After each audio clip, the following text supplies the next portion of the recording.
സുഹൃത്തുക്കളെ, നമ്മുടെ ഉള്ളിലെ സമാധാനത്തെക്കുറിച്ച് വളരെ ലളിതവും എന്നാൽ അർത്ഥവത്തുമായ ഒരു കാര്യം പങ്കുവയ്ക്കാനാണ് ഞാൻ ആഗ്രഹിക്കുന്നത്. ഒരിക്കൽ ഗൗതം ബുദ്ധനോടൊരാൾ ചോദിച്ചു, ഈ ലോകത്ത് മനുഷ്യനെ ഏറ്റവും കൂടുതൽ വേദനിപ്പിക്കുന്നത് എന്താണ്?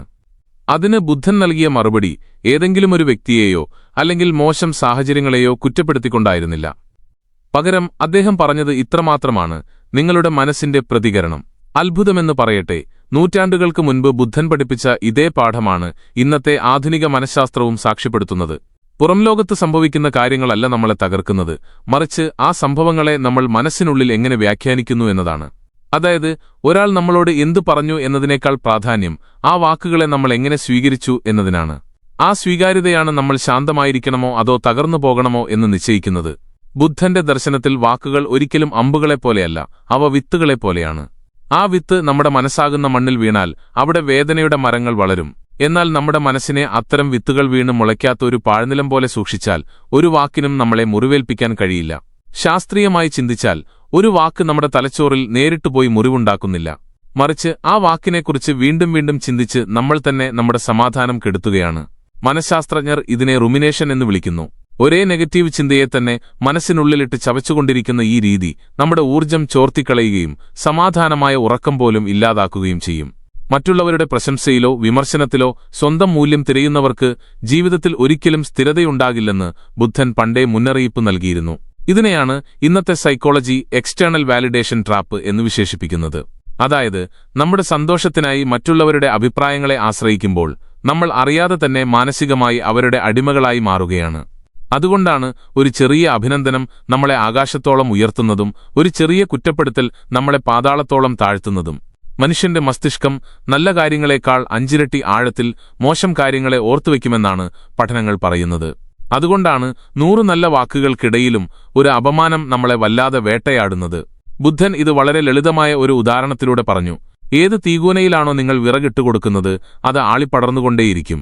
നിങ്ങളെ വേദനിപ്പിച്ച കാര്യങ്ങൾ നിങ്ങൾ വീണ്ടും വീണ്ടും ഓർത്തുകൊണ്ടിരുന്നാൽ നിങ്ങൾ യഥാർത്ഥത്തിൽ നിങ്ങളുടെ വേദനയെ കെടാതെ സൂക്ഷിക്കുകയാണ് ചെയ്യുന്നത്. ഇവിടെയാണ് ജീവിതത്തിന്റെ ഗതി മാറ്റാൻ ശേഷിയുള്ള ആ വലിയ ചോദ്യം ജനിക്കുന്നത്. മറ്റുള്ളവരുടെ വാക്കുകൾ എന്നെ വേദനിപ്പിക്കുന്നുണ്ടെങ്കിൽ യഥാർത്ഥ പ്രശ്നം മറ്റുള്ളവർക്കാണോ അതോ എന്റെ മനസ്സിനാണോ? ബുദ്ധന്റെ പ്രബോധനങ്ങളുടെയും ആധുനിക മനഃശാസ്ത്രത്തിന്റെയും അടിസ്ഥാനം ഈ ഒരൊറ്റ ചോദ്യത്തിലാണ്. ഈ തിരിച്ചറിവ് ഉള്ളിൽ ഉണരുന്നതുവരെ ഒരാൾ ലോകത്ത് എത്ര വലിയ വിജയം നേടിയാലും അയാളുടെ മനസ്സ് അശാന്തമായി തന്നെ തുടരും. തന്റെ വേദനയുടെ ഉറവിടം പുറംലോകമല്ല, മറിച്ച് തന്റെ ഉള്ളിലെ ചിന്തകളാണെന്ന് ബോധ്യപ്പെടുന്ന നിമിഷമാണ് ഒരു മനുഷ്യൻ സമാധാനത്തിലേക്കുള്ള തന്റെ ശരിയായ യാത്ര ആരംഭിക്കുന്നത്. അന്നു മുതൽ അയാൾ മറ്റുള്ളവരെ മാറ്റാൻ ശ്രമിക്കുന്നതിനു പകരം സ്വന്തം മനസ്സിനെ പാകപ്പെടുത്തിയെടുക്കാൻ പഠിക്കുന്നു. നമുക്ക് ചുറ്റുമുള്ള സാഹചര്യങ്ങളല്ല, മറിച്ച് നമ്മുടെ ഉള്ളിലെ പ്രതികരണങ്ങളെയാണ് ആദ്യം മാറ്റേണ്ടതെന്ന ഈ വലിയ സത്യം മനസ്സിലാക്കുമ്പോഴാണ് നാം യഥാർത്ഥത്തിൽ സ്വതന്ത്രരാകുന്നത്. നമ്മുടെയൊക്കെ ജീവിതത്തിൽ സമാധാനം കെടുത്തുന്നത് ആരാണെന്ന് ചോദിച്ചാൽ ഒരുപക്ഷെ നമ്മൾ പല വ്യക്തികളുടെയോ സാഹചര്യങ്ങളുടെയോ പേരുകളാകും പറയുക. എന്നാൽ വർഷങ്ങൾക്ക് മുൻപ് ഗൗതമബുദ്ധൻ പറഞ്ഞുവെച്ച ഒരു വലിയ സത്യമുണ്ട്: ഈ ലോകമല്ല നമ്മെ തളച്ചിടുന്നത്, നമ്മുടെ മനസ്സ് തന്നെയാണ്. പുറത്തുനിന്നുള്ള പരിഹാസങ്ങളും കുറ്റപ്പെടുത്തലുകളും വെറും കാറ്റുപോലെയാണ്. അവ വരുന്നു, നമ്മെ തൊട്ടു കടന്നുപോകുന്നു. പക്ഷേ ആ വാക്കുകളോട് നമ്മുടെ ഉള്ളിൽ ജനിക്കുന്ന വികാരങ്ങളുണ്ടല്ലോ, അവയാണ് യഥാർത്ഥത്തിൽ നമ്മെ ബന്ധിക്കുന്ന അദൃശ്യമായ ചങ്ങലകൾ. ആധുനിക മനഃശാസ്ത്രവും അടിവരയിടുന്നത് ഈ ആശയത്തെയാണ്.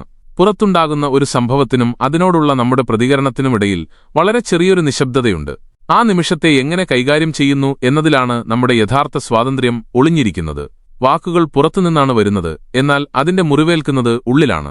ഉള്ളിലെ ആ പ്രതികരണത്തെ നിയന്ത്രിക്കാൻ കഴിഞ്ഞാൽ പുറത്തുനിന്നുള്ള ഒരു വാക്കിനും നമ്മെ തോൽപ്പിക്കാൻ കഴിയില്ല. നമ്മെ വേദനിപ്പിക്കുന്ന കാര്യങ്ങളെ ശാസ്ത്രീയമായി ട്രിഗർ എന്ന് വിളിക്കാറുണ്ട്. പക്ഷേ സത്യത്തിൽ ഒരു വാക്കോ പ്രവൃത്തിയോ അല്ല നമ്മെ വേദനിപ്പിക്കുന്നത്, മറിച്ച് നമ്മുടെ ഉള്ളിൽ ഉണങ്ങാതെ കിടക്കുന്ന പഴയ മുറിവുകളെ ആ വാക്കുകൾ ഒന്ന് സ്പർശിക്കുന്നു എന്ന് മാത്രം. ആരെങ്കിലും എന്തെങ്കിലും പറയുമ്പോൾ നമുക്ക് അസഹ്യമായ ദേഷ്യമോ സങ്കടമോ തോന്നുന്നുണ്ടെങ്കിൽ അവർ നമുക്ക് പുതിയൊരു വേദന നൽകുകയല്ല ചെയ്യുന്നത്, ഉള്ളിലെ പഴയൊരു മുറിവിനെ തട്ടിയുണർത്തുകയാണ്. ബുദ്ധൻ ഇതിനെ വളരെ ലളിതമായ ഒരു ഉദാഹരണത്തിലൂടെ പറഞ്ഞു തന്നിട്ടുണ്ട്. നമ്മുടെ ശരീരത്തിൽ ഒരിടത്ത് മുറിവുണ്ടെങ്കിൽ അവിടെ ചെറിയൊരു കാറ്റ് തട്ടിയാൽ പോലും വേദനിക്കും. എന്നാൽ മുറിവില്ലാത്ത ഭാഗത്ത് ഒരു തട്ടി ഏറ്റാൽ പോലും നമ്മളതറിയില്ല. മനസ്സിന്റെ കാര്യവും ഇതുതന്നെയാണ്. നമ്മുടെ ഉള്ളിൽ എവിടെയോ ഒരു അരക്ഷിതാബോധം ഉള്ളതുകൊണ്ടാണ് മറ്റുള്ളവരുടെ വാക്കുകൾ അമ്പുപോലെ വന്നു തറയ്ക്കുന്നത്. മിക്കപ്പോഴും നമ്മുടെ ഏറ്റവും വലിയ ശത്രുവായി മാറുന്നത് സ്വന്തം മനസ്സ് തന്നെയാണ്. മറ്റാരോ ഒരിക്കൽ പറഞ്ഞ മോശമായ ഒരു കാര്യം മുറുകെ പിടിച്ച് അത് ശരിയാണെന്ന് വിശ്വസിച്ച് ജീവിക്കാൻ നമ്മൾ ശ്രമിക്കാറുണ്ട്. നീ ഒന്നിനും കൊള്ളാത്തവനാണ് എന്നൊരാൾ പറഞ്ഞാൽ ആ വാചകം നമ്മുടെ മനസ്സ് പിന്നെയും പിന്നെയും ഉള്ളിൽ ആവർത്തിച്ചുകൊണ്ടിരിക്കും. ന്യൂറോ സയൻസ് പറയുന്നത് ഒരു ചിന്ത നമ്മൾ ആവർത്തിച്ച് ചിന്തിക്കുമ്പോൾ തലച്ചോറിൽ അതൊരു സ്ഥിരമായ പാതയായി മാറുമെന്നാണ്. അതായത് ആ നെഗറ്റീവ് ചിന്തകൾ പതുക്കെ നമ്മുടെ സ്വഭാവമായി പരിണമിക്കുന്നു. മനസ്സ് എന്തിനെക്കുറിച്ച് നിരന്തരം ചിന്തിക്കുന്നുവോ അത് അതായിത്തീരുമെന്ന് ബുദ്ധൻ അന്ന് പറഞ്ഞത് എത്ര ശരിയാണ്. അതുകൊണ്ടുതന്നെ മനസ്സിനെ പിടിച്ചുവെക്കാൻ ശ്രമിക്കാതെ ദൂരെ മാറി നിന്ന് ഒരു കാഴ്ചക്കാരനെപ്പോലെ അതിനെ നിരീക്ഷിക്കാൻ ശീലിക്കുകയാണ് വേണ്ടത്. ജീവിതത്തിൽ നാം തിരിച്ചറിയേണ്ട ഏറ്റവും വലിയൊരു പാഠമുണ്ട്. ആര് നിങ്ങളെ ദുഃഖിപ്പിക്കുന്നുവോ അവർ നിങ്ങളെ നിയന്ത്രിക്കുന്നു. ഒരാളുടെ വാക്കുകൾക്ക് നിങ്ങളുടെ സമാധാനം കളയാൻ കഴിയുന്നുണ്ടെങ്കിൽ നിങ്ങളുടെ സന്തോഷത്തിന്റെ താക്കോൽ മറ്റൊരാളുടെ കയ്യിലാണെന്നർത്ഥം. മറ്റുള്ളവർ അംഗീകരിക്കുമ്പോൾ മാത്രം ആത്മവിശ്വാസം തോന്നുകയും അവർ ഒന്ന് വിമർശിക്കുമ്പോൾ തകരുകയും ചെയ്യുന്നുണ്ടെങ്കിൽ നിങ്ങളൊരു വൈകാരിക അടിമയാണ്. പുറമേ ചങ്ങലകൾ കാണാനില്ലെങ്കിലും നമ്മെ ശ്വാസം മുട്ടിക്കുന്ന ഒരുതരം തടവറയാണിത്. നമ്മുടെ ദൈനംദിന ജീവിതത്തിൽ ഇത്തരം എത്രയോ അടിമത്തങ്ങളിലൂടെയാണ് നമ്മൾ കടന്നുപോകുന്നത്. ഇഷ്ടമുള്ള കാര്യങ്ങൾ തുറന്നു പറയാൻ നമ്മൾ ഭയപ്പെടുന്നു. മറ്റുള്ളവർ എന്തു വിചാരിക്കുമെന്ന് കരുതി സ്വന്തം സ്വപ്നങ്ങൾ മാറ്റിവെക്കുന്നു. സമൂഹത്തിന്റെ അംഗീകാരത്തിനു വേണ്ടി മാത്രം ജീവിക്കുമ്പോൾ നമ്മൾ സ്വയം നഷ്ടപ്പെടുത്തുകയാണ്. ഈ മാനസിക അടിമത്തത്തിൽ നിന്ന് പുറത്തു കടക്കണമെങ്കിൽ ലോകത്തെ മാറ്റാൻ ശ്രമിക്കുന്നതിനു മുൻപ് സ്വന്തം മനസ്സിനെ അറിയാൻ ശ്രമിക്കുക. ആ തിരിച്ചറിവ് തുടങ്ങുന്നിടത്താണ് യഥാർത്ഥ സമാധാനവും സ്വാതന്ത്ര്യവും നമ്മെ തേടിയെത്തുന്നത്. നമ്മുടെ സ്വഭാവവും പെരുമാറ്റവുമെല്ലാം വർഷങ്ങളായുള്ള ശീലങ്ങളിൽ നിന്ന് രൂപപ്പെട്ടതാണെന്നാണ് മനഃശാസ്ത്രം പറയുന്നത്. എന്നാൽ ശീലിച്ചുറപ്പിച്ച ഏതൊരു കാര്യവും ബോധപൂർവമായ പരിശ്രമത്തിലൂടെ മാറ്റിമറിക്കാൻ കഴിയുമെന്ന് ബുദ്ധൻ നമ്മെ പഠിപ്പിച്ചു. അവിടെ നിന്നാണ് യഥാർത്ഥ സ്വാതന്ത്ര്യം എന്ന സങ്കല്പം ജനിക്കുന്നത്. ആരും നമ്മളോടൊന്നും പറയരുത് എന്നതല്ല സ്വാതന്ത്ര്യം, മറിച്ച് ആര് എന്തു പറഞ്ഞാലും നമ്മുടെ ഉള്ളിലെ ശാന്തതയ്ക്ക് ഒരു മാറ്റവും സംഭവിക്കാത്ത അവസ്ഥയാണത്. പുറം ലോകത്തെ സാഹചര്യങ്ങൾക്ക് തളച്ചിടാൻ കഴിയാത്ത ഈ മാനസികാവസ്ഥയെ ബുദ്ധൻ ആന്തരിക സ്വാതന്ത്ര്യം എന്ന് വിശേഷിപ്പിച്ചു. പ്രശസ്ത മനഃശാസ്ത്രജ്ഞനായ വിക്ടർ ഫ്രാങ്ക്ലിനും പങ്കുവയ്ക്കുന്നത് ഇതേ കാഴ്ചപ്പാടാണ്. ഒരാളിൽ നിന്ന് അയാളുടെ സർവസ്വവും കവർന്നെടുക്കാം, പക്ഷേ ഒരു പ്രത്യേക സാഹചര്യത്തിൽ താൻ എങ്ങനെ പ്രതികരിക്കണമെന്ന് തീരുമാനിക്കാനുള്ള അയാളുടെ അവകാശത്തെ ആർക്കും തട്ടിയെടുക്കാനാവില്ല. ഈയൊരു ബോധം നമ്മളിൽ വളരുമ്പോൾ വളരെ പ്രധാനപ്പെട്ട മറ്റൊരു സത്യം നമുക്ക് വ്യക്തമാകും. ഈ ലോകത്ത് നടക്കുന്നതെല്ലാം നമ്മളെ മാത്രം ലക്ഷ്യം വെച്ചുള്ളതല്ല.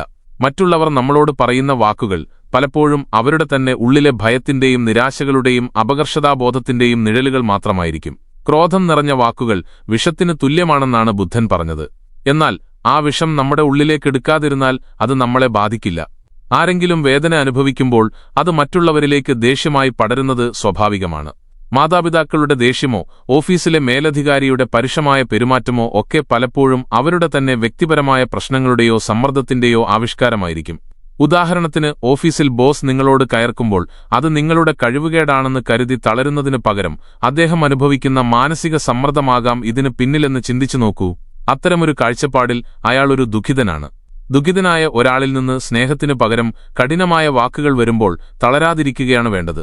ഇവിടെയാണ് ബുദ്ധൻ പഠിപ്പിച്ച രണ്ടാമത്തെ നിയമം പ്രസക്തമാകുന്നത്: പ്രതികരണങ്ങളിലെ നിയന്ത്രണം. പ്രകോപനങ്ങൾക്ക് ഉടൻ മറുപടി നൽകുന്നവൻ സ്വന്തം മനസ്സിന്റെ തടവുകാരനാണെന്നാണ് അദ്ദേഹം പറഞ്ഞത്. ആധുനിക ന്യൂറോ സയൻസ് പറയുന്നത് നമ്മൾ പെട്ടെന്ന് പ്രതികരിക്കുമ്പോൾ തലച്ചോറിലെ വികാരങ്ങളെ നിയന്ത്രിക്കുന്ന അമിഗ്ദാല എന്ന ഭാഗമാണ് പ്രവർത്തിക്കുന്നത് എന്നാണ്.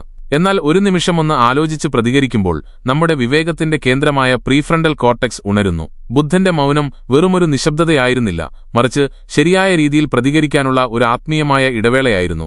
ആരെങ്കിലും നമ്മെ പരിഹസിക്കുമ്പോഴോ പ്രകോപിപ്പിക്കുമ്പോഴോ ഉടൻ മറുപടി നൽകാതിരിക്കുമ്പോൾ ഞാൻ വാക്കുകളുടെ അടിമയല്ല എന്ന ശക്തമായ സന്ദേശമാണ് നിങ്ങൾ നിങ്ങളുടെ മനസ്സിന് നൽകുന്നത്. മനഃശാസ്ത്രജ്ഞർ ഇതിനെ സാഹചര്യങ്ങൾക്കനുസരിച്ച് പ്രതികരണം തിരഞ്ഞെടുക്കാനുള്ള കഴിവായും ബുദ്ധൻ ഇതിനെ ജാഗ്രത അഥവാ സജഗത എന്നും വിളിച്ചു. തുടക്കത്തിൽ അല്പം പ്രയാസമെന്ന് തോന്നാമെങ്കിലും പതിവായുള്ള പരിശീലനത്തിലൂടെ ഏതൊരു വെല്ലുവിളിയെയും ശാന്തതയോടെയും കരുത്തോടെയും നേരിടാൻ നമുക്ക് സാധിക്കും. തലച്ചോറിൽ പുതിയൊരു ന്യൂറൽ പാത്വേ രൂപപ്പെടുന്നതിലൂടെയാണ് ഈ മാനസിക സ്വാതന്ത്ര്യം ആരംഭിക്കുന്നത്. കാലക്രമേണ വാക്കുകൾക്ക് നിങ്ങളെ പണ്ടത്തെപ്പോലെ മുറിവേൽപ്പിക്കാൻ കഴിയില്ലെന്ന് നിങ്ങൾ തിരിച്ചറിയും. നിർവ്വാണത്തിലേക്കുള്ള ആദ്യ ചുവടുവെപ്പായി ബുദ്ധൻ കണ്ടത് ഈ അവസ്ഥയാണ്. പുറംലോകത്തെ മാറ്റുക എന്നതല്ല, മറിച്ച് ലോകത്തെ നോക്കിക്കാണുന്ന രീതിയെ മാറ്റുക എന്നതാണ് ഈ ആത്മീയ യാത്രയുടെ ലക്ഷ്യം. എന്നാണോ നിങ്ങളുടെ മനസ്സ് നിങ്ങളുടെ ഏറ്റവും നല്ല സുഹൃത്തായി മാറുന്നത്, അന്ന് ഈ ലോകത്തെ ഒരു ശത്രുവിനും നിങ്ങളെ തകർക്കാൻ കഴിയില്ല. പ്രതികരണങ്ങൾ കുറയുമ്പോൾ മനസ്സ് ശാന്തമാകുമെങ്കിലും അവിടെ മറ്റൊരു വെല്ലുവിളി കൂടി കടന്നുവരാം. അതാണ് പ്രശംസ. പരിഹാസങ്ങളിൽ തളരുന്നവൻ പ്രശംസകളിൽ വീണുപോവുകയും ചെയ്യുമെന്ന് ബുദ്ധൻ പറഞ്ഞിട്ടുണ്ട്. പുകഴ്ത്തലുകൾ കേൾക്കുമ്പോൾ നമ്മുടെ അഹങ്കാരം വീർത്തുവരാം. എന്നാൽ അവിടെയാണ് വരാനിരിക്കുന്ന ദുഃഖത്തിന്റെ വിത്ത് പാകുന്നത്. കാരണം ഏത് കാര്യമാണോ നമുക്ക് സന്തോഷം നൽകുന്നത് അത് നഷ്ടപ്പെടുമോ എന്ന ഭയവും പതുക്കെ ഉള്ളിൽ വളരും. സ്വന്തം വില മറ്റുള്ളവരുടെ അംഗീകാരത്തിലാണെന്ന് വിശ്വസിക്കുന്നവർ ഉള്ളിൽ എപ്പോഴും അശാന്തരായിരിക്കും.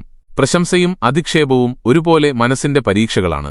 ഒന്ന് അഹങ്കാരമുണ്ടാക്കുമ്പോൾ മറ്റൊന്ന് അപകർഷതാബോധം നൽകുന്നു.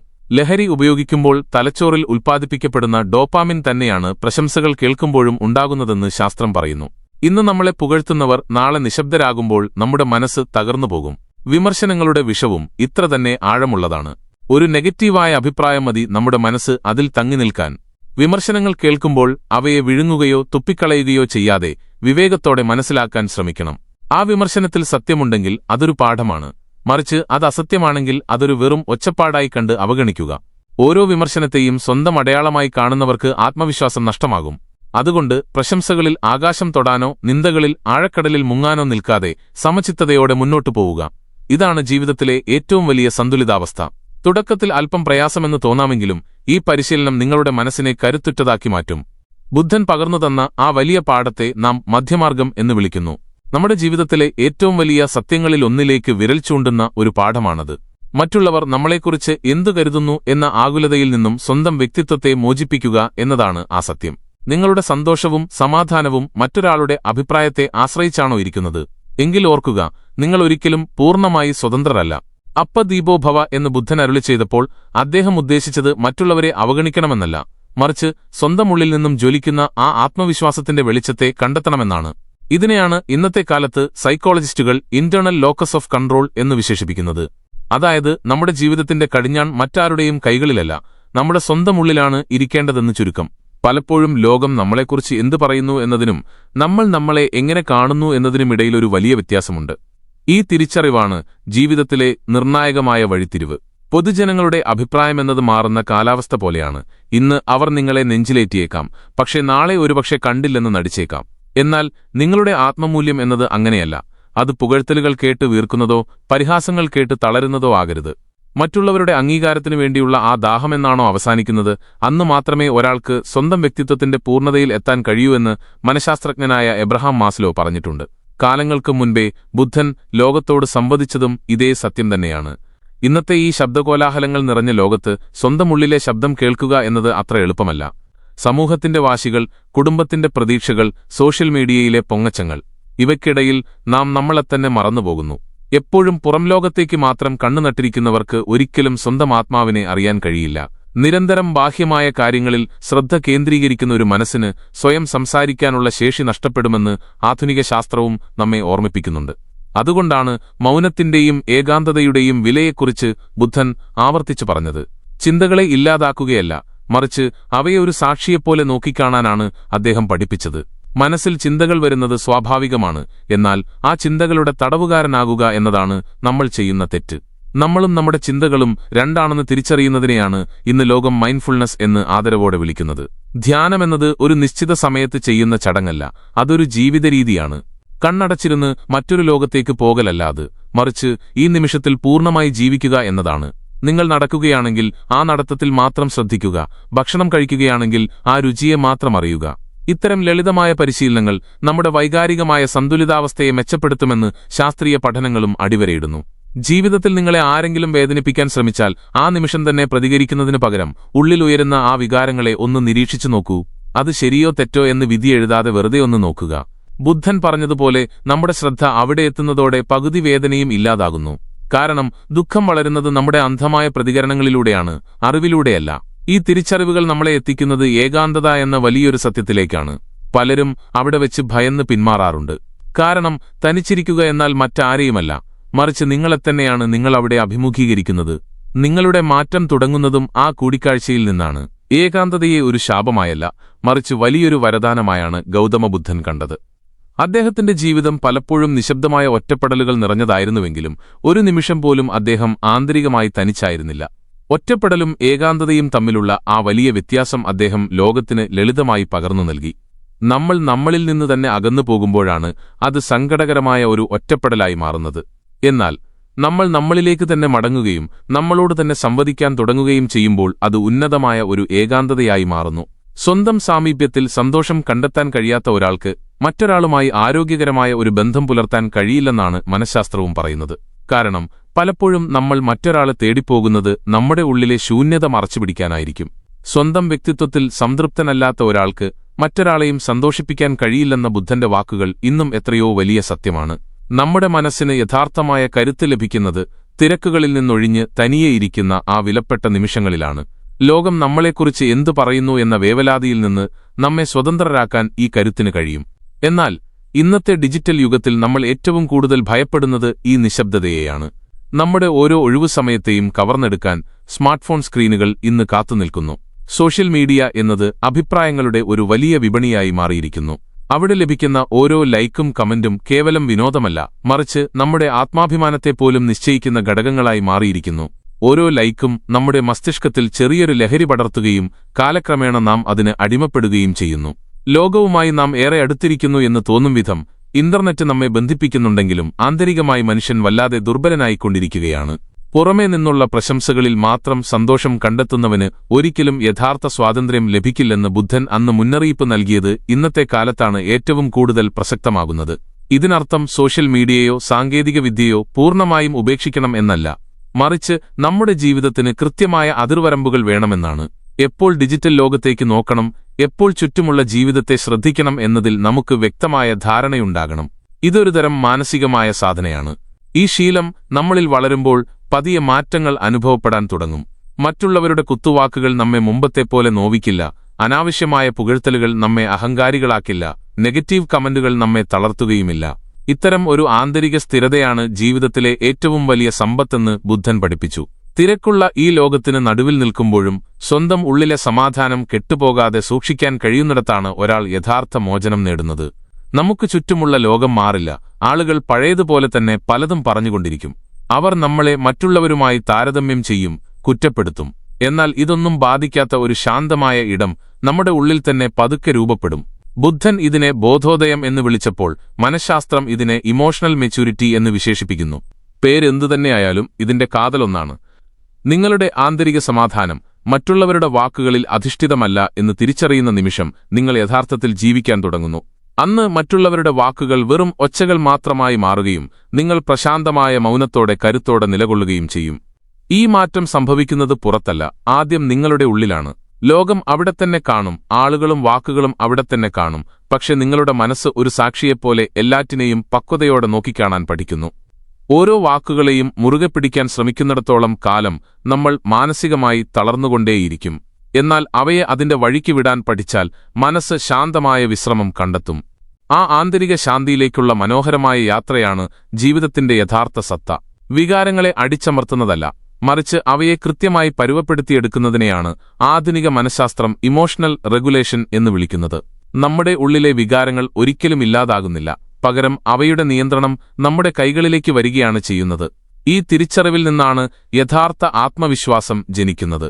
ഇത് മറ്റുള്ളവരെ ബോധ്യപ്പെടുത്താൻ വേണ്ടിയുള്ള വെറും ശബ്ദങ്ങളല്ല, മറിച്ച് പുറത്തുനിന്നുള്ള അംഗീകാരങ്ങൾക്കായി ദാഹിക്കാത്ത ശാന്തമായ ഒരു ആത്മബോധമാണ്. നമ്മുടെ മൂല്യം നാം തന്നെ തിരിച്ചറിയുമ്പോൾ തലച്ചോറിലെ സമ്മർദ്ദങ്ങൾ കുറയുമെന്ന് ശാസ്ത്രം തെളിയിക്കുന്നു.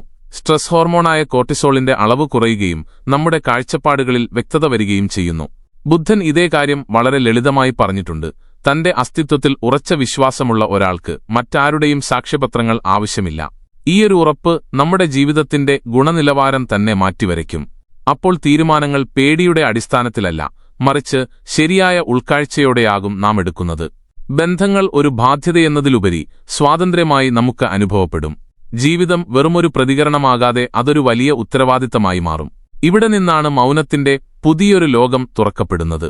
ഈ മൗനം ഒഴിഞ്ഞുപോക്കല്ല, മറിച്ച് സജീവമായ ഒരു ജാഗ്രതയാണ്.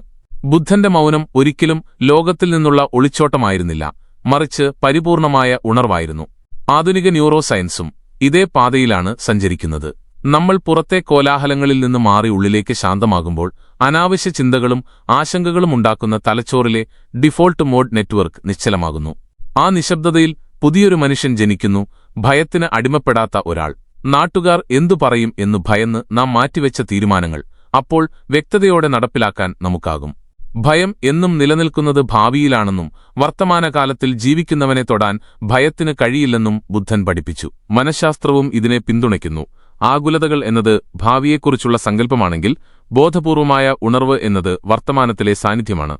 നമ്മൾ വർത്തമാനത്തിൽ ഉറച്ചു നിൽക്കുമ്പോൾ ഭയം അപ്രത്യക്ഷമാവുകയും നമ്മുടെ ഓരോ ചുവടുകളും കരുത്തുള്ളതാവുകയും ചെയ്യുന്നു. ഈയൊരു യാത്രയിൽ നാം ആദ്യമായി സ്വന്തം സുഹൃത്തായി മാറുകയാണ്. നീ നിന്റെ തന്നെ സുഹൃത്താവുക എന്നതായിരുന്നു ബുദ്ധന്റെ ഏറ്റവും അർത്ഥവത്തായ സന്ദേശം. സ്വന്തം മനസ്സിനോട് കലഹിക്കുന്ന ഒരാൾക്ക് ലോകത്ത് എവിടെ പോയാലും സമാധാനം കണ്ടെത്താനാവില്ല. സ്വയം സ്നേഹിക്കാനും തന്നോട് തന്നെ കരുണ കാണിക്കാനും കഴിയുന്നതാണ് മാനസികാരോഗ്യത്തിന്റെ അടിസ്ഥാനമെന്ന് ശാസ്ത്രം വ്യക്തമാക്കുന്നു. ഉള്ളിലുദിക്കുന്ന വിചാരങ്ങളോട് യുദ്ധം ചെയ്യുകയല്ല, അവയെ സ്നേഹത്തോടെ മനസ്സിലാക്കുകയാണ് വേണ്ടത്. ബുദ്ധൻ ഇതിനെ കരുണ എന്ന് വിളിച്ചപ്പോൾ ശാസ്ത്രം ഇതിനെ അക്സെപ്റ്റൻസ് എന്ന് വിശേഷിപ്പിക്കുന്നു. വാക്കുകൾ മാറിയാലും അനുഭവം ഒന്നുതന്നെയാണ്. പ്രശംസകളിൽ അമിതമായി സന്തോഷിക്കാത്ത, വിമർശനങ്ങളിൽ തളരാത്ത ഈയൊരു മാനസികാവസ്ഥയെ ബുദ്ധൻ സമത എന്നും മനഃശാസ്ത്രം ഇമോഷണൽ ബാലൻസ് എന്നും വിളിക്കുന്നു. ഇതാണ് ശാശ്വതമായ സമാധാനത്തിലേക്കുള്ള ഏക വഴി. അറിവ് അനുഭവമായി മാറുമ്പോൾ മാത്രമേ അത് അർത്ഥവത്താകൂ. അതുകൊണ്ട് ഇന്നു മുതൽ ഒരു ചെറിയ ശീലത്തിന് തുടക്കമിടാം. ഏതൊരു കാര്യത്തോടും പ്രതികരിക്കുന്നതിന് മുൻപ് ഒരു നിമിഷം ഒന്ന് ആലോചിക്കുക. ഈ സാഹചര്യം എന്റെ സമാധാനത്തേക്കാൾ വിലയുള്ളതാണോ എന്ന് സ്വയം ചോദിക്കുക.